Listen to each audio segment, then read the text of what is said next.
क्या आपको ये लगता है कि धर्म और जाति प्रधान देश बना जा रहा है इस समय? देखिए, पहले कृषि की बात कर लेते हैं, बहुत ज़रूरी है।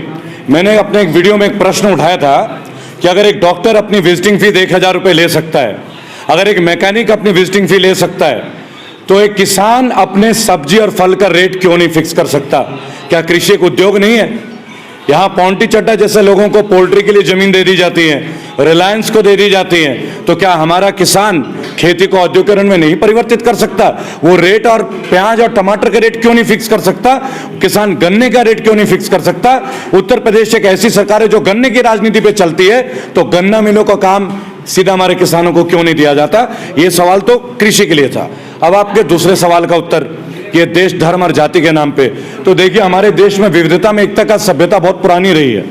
विभिन्न जाति विभिन्न धर्म के लोग हमारे यहाँ रहते हैं और हमारे देश में बाहुल्य क्षेत्र भी है, बाहुल्य धर्म बाहुल्य क्षेत्र भी होते हैं। तो स्वाभाविक से एक प्रक्रिया है कि धर्म एक बहुत बड़ा रोल प्ले करता है अलग अलग जगह। आप देखिए, मैं आपको एक चीज़ दिखाना चाहूँगा, कपड़े का तो कोई वजूद नहीं होता और कपड़े का तो कोई धर्म नहीं होता। अगर आप मुझे देख रहे तो आप कह सकते हैं कि कुर्ता और पजामा है, लेकिन जब ये फीता लग जाता है तो ये इस्लामिक बन जाता है, और अगर इसे ढक दिया जाए तो ये वापस कुर्ता बन जाता है। तो हमारे देश में धर्म का ये प्रभाव है जी। जो फैसले निरंतर हो रहे हैं जी, उससे ये संदेश जाने लगा है कि धर्म विशेष और जाति विशेष को हाशिए पर किया जा रहा है। आप इतने दिनों से समाज के बीच हैं, क्या ये आरोप सरकार पर जो लगाए जा रहे हैं उस धर्म विशेष और जाति विशेष के द्वारा उसमें कुछ दम है या निराधार? देखिए, मैं एक बात बोलूँगा। पहली बात तो किसी की हैसियत नहीं, किसी सरकार की औकात नहीं कि वो एक धर्म विषय किसी भी व्यक्ति को किंचु मात्र भी उसको तबाह कर सके, क्योंकि धर्म अपने आप में इतना बड़ा होता है कि हमारे बस की बातें नहीं होती। हम अगर एक धार्मिक व्यक्ति का अंत करते हैं, एक धार्मिक व्यक्ति की हत्या करते हैं, चाहे वो हिंदू हो, चाहे मुसलमान हो, चाहे सिख हो, चाहे ईसाई हो, चाहे कोई दलित हो, चाहे बौद्ध हो, कोई जैन हो, अगर हम किसी धार्मिक व्यक्ति की हत्या करते हैं तो एक व्यक्ति की हत्या होती है और उसके हत्या से 100 धार्मिक लोग और तैयार होते हैं। पहले आपको ये बात समझना होगा, लोग भावना से जुड़ते हैं। India is a country full of emotions and feelings. हम देखिए, धर्म क्या है? भावना ही तो है, मोहब्बत का पैगाम है। हर धर्म में आप देखें, चाहे कुरान ले लें, चाहे गीता ले लें, चाहे बाइबल ले लें, चाहे आप गुरु ग्रंथ साहब ले लें, हर एक में आपको भाईचारा और मानवता के धर्म मिलता है। इस्लाम में भी बोला गया है कि अपने पड़ोसी को भी खुश रखो। मैं इसलिए ये प्रश्न कर रहा हूँ कि माइनॉरिटी जब प्रोटेस्ट के लिए सड़क पर आती है जी, तो उसे राष्ट्र विरोधी कहा जाता है जी, जबकि इस देश में जी, एक फिल्म के नाम पर जी, बहुत बड़ा आंदोलन खड़ा हुआ और सरकारी संपत्तियों को बर्बाद किया गया। आरक्षण के नाम पर बहुत बड़ा आंदोलन हुआ, 2-3 राज्य उसमें झोंके गए। उस पर लोगों ने ये नहीं कहा कि ये देश की संपत्ति है, जबकि रेल के ट्रैक तक तोड़ दिए गए। फिर क्या? और सरकार भी नहीं। अब मौजूदा सरकार सीए प्रोटेस्ट में जो लोग हिस्सा लेते हैं, एंटी सीए प्रोटेस्ट में, उनकी संपत्तियों को भी कुर्क करती है और जेल में भी डालती है और लोग समर्थन करते हैं। तो क्या माइनॉरिटी में अनसेफ फीलिंग है? ये सही है या गलत? देखिए, पहले एक प्रश्न में समझना होगा, what is minority in true sense? Minority है क्या? ज्यादातर बुद्धिजीवी माइनॉरिटी को ही नहीं समझते कि माइनॉरिटी है क्या। माइनॉरिटी रिलीजन के बेस पे होती ही नहीं है। माइनॉरिटी हम उनको कहते हैं जो माइनर हो। माइनर कैसे होते हैं? पहला फैक्टर गरीब, अशिक्षित, बैकवर्ड। लेकिन हमारे यहाँ सरकारों ने क्या करा? माइनॉरिटी को रिलीजन से कन्वर्ट कर दिया। मुस्लिम माइनॉरिटी हो गए, क्रिश्चियंस माइनॉरिटी हो गए, सिख माइनॉरिटी हो गए। क्या हिंदूज मेजॉरिटी में? पहले हमें ये तथ्य क्लियर करना होगा। एक इतना बड़ा प्लान था इंडिपेंडेंस के पहले कि लोगों को पहले ट्रैक कर दें ताकि दूसरे लोगों का दमन किया जाए। क्या हिंदू में मेजॉरिटी है? क्या दलित मेजॉरिटी है? क्या संथाली मेजॉरिटी है? क्या आदिवासी मेजॉरिटी है? उसको विभाजित करने के लिए उन्होंने एससी और एसटी का कैटेगरी कर दिया। पहला हमें माइनॉरिटी का फील समझना होगा। और दूसरी बात, जो माइनॉरिटी और मेजॉरिटी का हम प्रोस्पेक्ट करते हैं कि आज जो सीए में आ रहे हैं, आप बात करते हैं माइनॉरिटी की, क्या आज मेजॉरिटी की सुनी जा रही है क्या? पहली बात हमें यह समझना होगा। ज्यादातर चैनल, ज्यादातर प्लेटफॉर्म जो है, हम लोग एक गलत डायरेक्शन में जा रहे हैं जब हम माइनॉरिटी की बात करते हैं। क्यों ना हम एक बार मेजॉरिटी की बात करें? क्यों ना हम उस मुश्किलात को उठाएं? क्या मेजॉरिटी खुश है? जिस दिन आप ये सवाल उठा दोगे ना, चलिए आपको एक लाइव उदाहरण देता हूं। मेरे से बहुत वरिष्ठ हैं, बहुत कुछ मैं सीखूंगा सरोवर साहब आपसे और आप सभी साथियों से। मैं एक प्रश्न उठाता हूं। देश के बड़े बड़े उद्योगपति को छोड़ दीजिए, वो ना माइनॉरिटी है ना मेजॉरिटी है, वो एक अलग ही कंट्री है। उनके लिए एक अलग देश है। बाकी देश में हम और आप जैसे तमाम लोग एडजस्ट होते हैं, बराबर। तो मुझे एक बात बतानी है आप लोगों से, आइए दिल्ली में, आइए हैदराबाद में, आइए बैंगलोर में, आइए नोएडा, फरीदाबाद में, गाजियाबाद, गुड़गांव में, आइए कटक में, आइए टाटा नगर में, इन शहरों में चलते हैं, एक सर्वे करते हैं। अगर आपको 80% से ज्यादा लोग इस वक्त हमारे देश की व्यवस्था से दुखी ना पा जाओ, अगर उनका लिविंग स्टैंडर्ड डाउन ना हो गया हो, तो आपको समझ में आएगा कि माइनॉरिटी और मेजॉरिटी का चक्कर क्या है। लेकिन गवर्नमेंट की जो ये सेंट्रल गवर्नमेंट की जो पॉलिसीज है, इनका जो आईटी सेल है, वो ऐसा आईटी का एक मैसेज फेंकता है व्हाट्सएप के द्वारा, फेसबुक के द्वारा, कि हम लोगों का ध्यान मुख्य मुद्दे में जाता ही नहीं है। हम फंस जाते हैं माइनॉरिटी के चक्कर में लेके, हम माइनॉरिटी फंस जाते हैं, जबकि एक्चुअल प्रॉब्लम मेजॉरिटी की आज की डेट में। अगर कोई ये सोचता है कि ये हिंदू बाहुल्य क्षेत्र है और हिंदू बाहुल्य देश हो जाएगा या हिंदू देश हो जाएगा, तो गलतफहमी आप निकाल लीजिए। पहली बात, मैंने अपनी वीडियो में अभी लाइव सेशन में बोला था कि हमें ये तय करना होगा कि हम भारतीय हैं या हिंदुस्तानी हैं। दोनों में बहुत डिफरेंस है, और टेक्नोलॉजिकली, लीगली और संवैधानिक तौर पे इस सवाल का आंसर आपको दिल में झांक के लेना होगा कि हम हिंदुस्तानी हैं या भारतीय हैं। अगर आप हिंदुस्तानी हैं तो माइनॉरिटी और मेजॉरिटी खेलिए, अगर आप भारतीय हैं तो माइनॉरिटी और मेजॉरिटी आएगी नहीं, क्योंकि 2013 के बाद ये जो गवर्नमेंट आई है ना, इसने मेजॉरिटी शब्द को ही उड़ा दिया है। अब केवल एक चीज मेजॉरिटी बन के रहेगी, that is BJP and RSS. आप समझ रहे हैं? और जो भी व्यक्ति, जो भी समुदाय, जो भी जाति, जो भी धर्म, इनके खिलाफ कोई भी मूवमेंट, कोई भी प्रश्न उठाता है, वो माइनॉरिटी टैगलाइन हो जाता है। जैसे कि आप, जैसे कि शाहीन बाग, जैसे कि लखनऊ का घंटाघर, जैसे कि मुरादाबाद के चस्पे हुए पोस्टर, जैसे कि भट्टा पारसौल के किसान जो कि जाट सब बाहुल्य क्षेत्र से आते हैं, जैसे कि पेरिफेरल एक्सप्रेसवे के जो भूमि अधिग्रहण होते हैं हिंदू जाति के, गुर्जर जाति के, ठाकुर जाति के किसान, जैसे कि जेवर एयरपोर्ट के किसान जिनके जमीन अधिग्रहित होती है, वो तो नहीं है माइनॉरिटी में, लेकिन वो भी इसी सेल में आ जाते हैं। क्यों?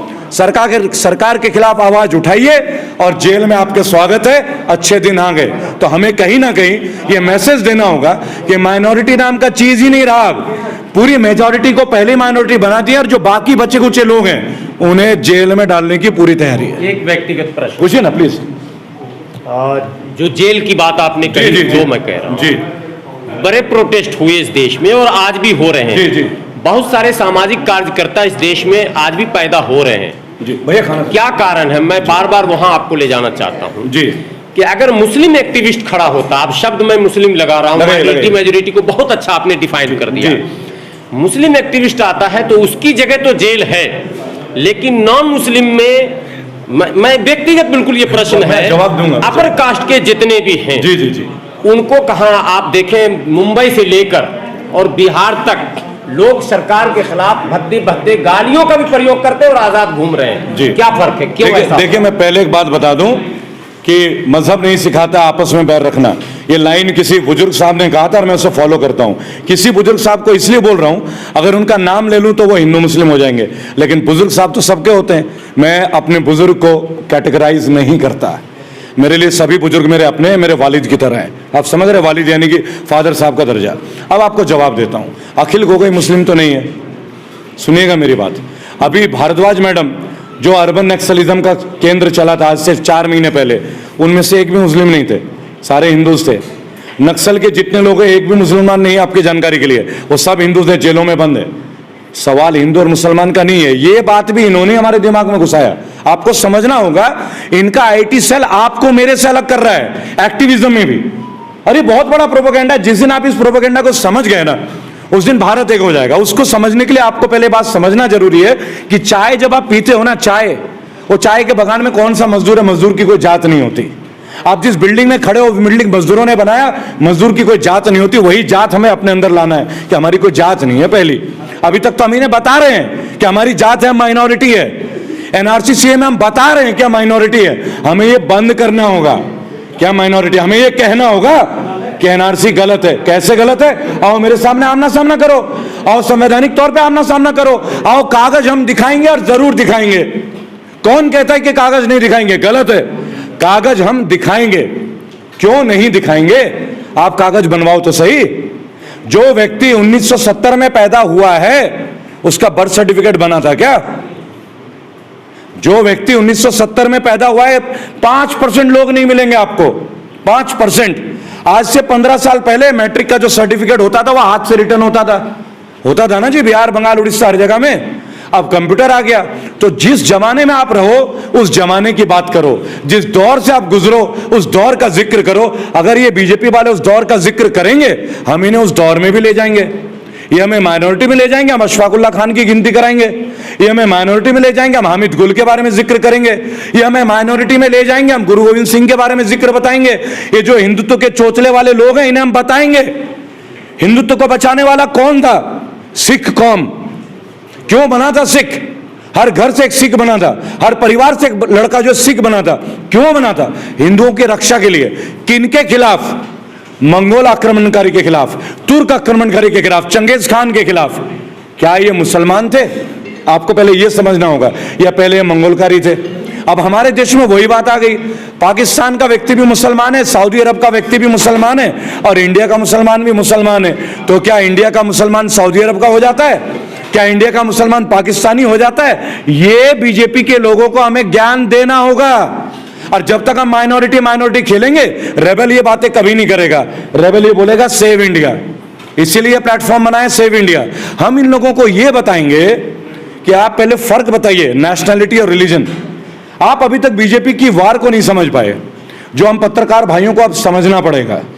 हम इतने दुविधा में, क्योंकि आप लोगों का कष्ट देखते हैं, आप लोगों को देखते हैं जब जेल में डलता है उनकी औरतें रोती हैं, आप देखते हैं उनके बच्चे तिलमिलाते हैं, आप ये दर्द देखते होंगे, मेरे से ज्यादा देखते होंगे। आप उनके घर जाते हैं, लेकिन उसके पीछे का उस दर्द को 2 सेकंड के लिए भूल जाइए। जो आंदोलन करेगा उसका परिवार कीमत चुकाएगा। अशफाकुल्ला खान, नेताजी सुभाष चंद्र बोस, भगत सिंह, 23 साल की उम्र में लोग फांसी में चढ़े, उनका परिवार ने कुर्बानी दी। ये होता है। अगर आप बगावत करोगे दौर देना पड़ेगा, लेकिन आज उससे बड़ा एक दौर है। अगर इस एजेंडे को खत्म करना है ना, इनके एजेंडे को, तो इनके एजेंडे के लिए हमें पहले मेजॉरिटी को कैच करना होगा। हम एक सवाल पूछते हैं आपके मंच के माध्यम से, इन्होंने जीएसटी बनाया, वो मेजॉरिटी के लिए हेल्पफुल है या माइनॉरिटी के लिए? जवाब आप दीजिएगा। इन्होंने डिमोनेटाइजेशन बनाया, इसका आंसर मेजॉरिटी देगी या माइनॉरिटी देगी? टैक्स किसने दिया? इंडियंस ने दिया। टैक्स जो है इंडियंस ने दिया, किसी हिंदू और मुसलमान ने तो दिया नहीं। मेरा भाई साहब एक बड़ा छोटा सा प्रश्न, अगर आपने कभी गौर किया हो बहन जी, एक बड़ा छोटा सा क्वेश्चन था मेरा, जो बहुत जल्दी आने वाले टाइम पे आएगा। जब हम एक मोटरसाइकिल खरीदते हैं, हम एक कार खरीदते हैं, हमारे साथ 1 टाइम रोड टैक्स ले लिया जाता है। अगर आपने देखा हो 1 टाइम रोड टैक्स, कोई मुझे ये बता दे टाइम रोड टैक्स क्या होता है? सड़क पे चलने के लिए ना, तो फिर हमसे टोल टैक्स क्यों लिया जाता है? यहां मेजॉरिटी और माइनॉरिटी पे बात करेंगे ना, यहां मेजॉरिटी और माइनॉरिटी पे बात करेंगे, या फिर वो रोड टैक्स मत लो, टोल टैक्स हम देते रहेंगे। और अगर टोल टैक्स देंगे तो कब तक? अच्छा आपने सवाल उठाया है। देश में कॉमन पॉलिटिक्स की गाड़ी को पटरी से उतार दिया है जी, और पूरी तरह से केवल भाजपा नहीं जी, तमाम दलों की पॉलिसी ये हो गई है कि कॉम्युनल पॉलिटिक्स हो। आप कैसे कॉमन पॉलिटिक्स को पटरी पर लाए? जी भाई देखिए, मैं एक बात बोलूंगा। पहली बात तो हम पॉलिटिक्स को रास्ते में नहीं लाएंगे, मेरे सारे युवा साथी जान लें ये बात। I am going to do nothing about politics, I am going to do something about the bad politicians. आप समझ रहे हैं ना? मुझे राजनीति में कुछ नहीं करना, मैं तो राजनीतिज्ञों के लिए आया हूं इस मंच पे।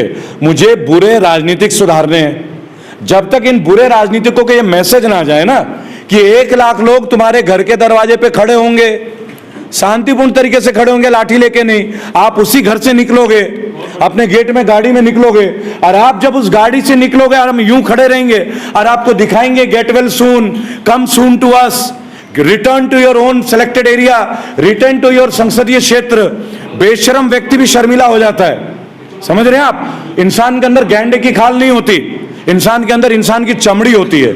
और जिस दिन इन पॉलिटिशियन की चमड़ी खाल बन गई ना, तो खाल के तो जूते बनते हैं। आप जानते हैं ये बात, खाल के तो जूते बनते हैं ना, क्रोकोडाइल बेल्ट, क्रोकोडाइल स्किन से बेल्ट बनती है, आप तो जानते हैं। शब्द तो आपके आध्यात्मिक लगते हैं, ऐसा नहीं लगता कि राजनीतिक हैं। लेकिन क्या आपको आत्मविश्वास है कि इस मैसेज को हम जन जन तक पहुंचा देंगे? देखिए मैं एक बात बोलूंगा भाई साहब, आज नेशनल टीवी को बहुत प्रेशर है, नेशनल चैनलों को। ऐसा नहीं कि पत्रकार करप्ट हैं, बहुत भयभीत होंगे। आप समझिए आज फेसबुक के ऊपर अटैक हो रहा है। 3 दिन पहले जब आप आए थे, हमारे यंगिस्तान वाले ब्रदर भी आए थे भाई साहब, उस दिन फेसबुक पे लाइव आ रहा था कि कांग्रेस और बीजेपी लड़ रही है, फेसबुक इनका प्रमोशन कर रहा है, फेसबुक उनका कर रहा है। अरे फेसबुक तो प्रमोशन करता ही है, मुझे आप लोगों ने कैसे जाना? यूट्यूब और फेसबुक से तो जाना। वो क्या गलत कर रहे हैं? पहली बात तो मैं आपको एक बात बोलूंगा, आत्मविश्वास नहीं, आपका विश्वास मेरे आत्मा में है। आपकी विश्वास मेरे आत्मा में, मेरी आत्मा का कनेक्शन आपसे है। मैं एक साधारण भारतीय हूं और हर साधारण जनमानस से जुड़ा हुआ हूं। हाँ, इसमें असाधारण लोग भी आए तो मोस्ट वेलकम है, बिजनेसमैन भी आए तो मोस्ट वेलकम है, बड़े बड़े अधिकारी रिटायर्ड आ जा रहे हैं मेरे साथ, मोस्ट वेलकम है। साधन निमंत्रित है, वो हमें गाइड करेंगे। और रही बात हमारी आवाज की, मेरी आवाज नहीं बोलूंगा, रेबल सदानंद पति की आवाज आप लोगों की आवाज है, क्योंकि दुख आप भी झेल रहे हैं, दुख मैं भी सह रहा हूं, कष्ट मुझे भी हो रहा है। क्यों ना मिलके इस कष्ट को वापस उनको पहुंचाए, क्यों ना मिलके इस बैड गवर्नेंस को दोबारा गुड गवर्नेंस में तब्दील करें, और क्यों ना नेताओं को उनकी दायरे में ले आए। बस यही है मेरा मैसेज।